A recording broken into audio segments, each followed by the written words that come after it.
Okay, so oras alas 12:13 na sa kahudtod. Sa atong balitang nasyonal, nanawagan si Senador Chis Escudero sa nasudnong gobyerno nga ipadayon o gapaspason ang gitinguha ang tripartite agreement tali sa Department of Public Works and Highways kung DPWH o ang Department of Education kung DepEd o Department of Agriculture kung DA. Matod pa sa Senador Escudero, kini mo'y kasabutan nga makatabang aron makalig-on ang mga lokal nga panggobyerno o mga local government units ilabi na sa pagpaayo sa infrastruktura, konektibidad sa kabaryuhan o mga pasilidad sa eskwelahan nga magdala og mas paspas nga kalabuan alang sa komunidad. Sa iya nga bag-ong paghihinabi sa kang DPWH Secretary Vince Dizon, giingnan ni Senador Escudero nga aduna siya duha ka importanteng kondisyon aron maapil ang usa ka LGU sa prioridad.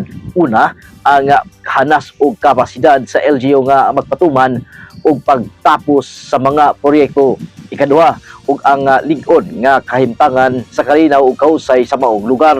Matod pa ni Senador Chis Escudero nga ang nasudnong paggobyerno kinahanglang mag-focus sa mga LGU nga nakatudlo nga andam na og abilidad sa pagplano, pagpatuman o pagmintinar sa kausay. Kung andam na ang LGU, mas paspas, epesyente o epektibo ang panag-uban sa nasudnon og lokal nga panggobyerno. Gidasig usab sa senador nga ang mga LGU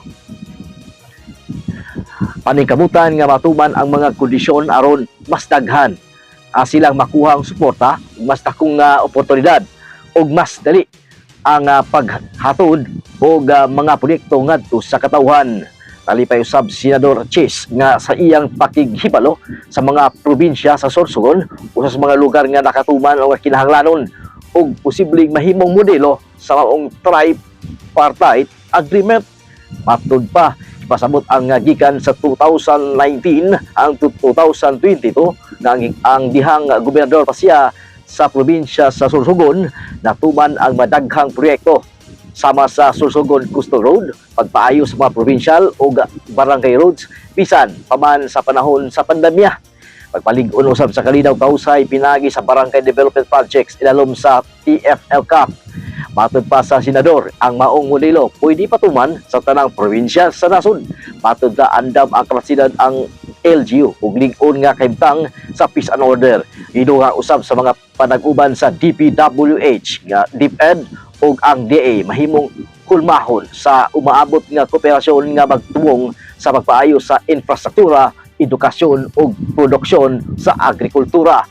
Matod pa ni Escudero, mao kini ang tinuod nga diwa sa local government code, lig-on nga suporta gikan sa nasudnong gobyerno ug LGU nga adunay gahum ug abilidad sa paghatag ug tinuod nga kusbadan sa katawhan.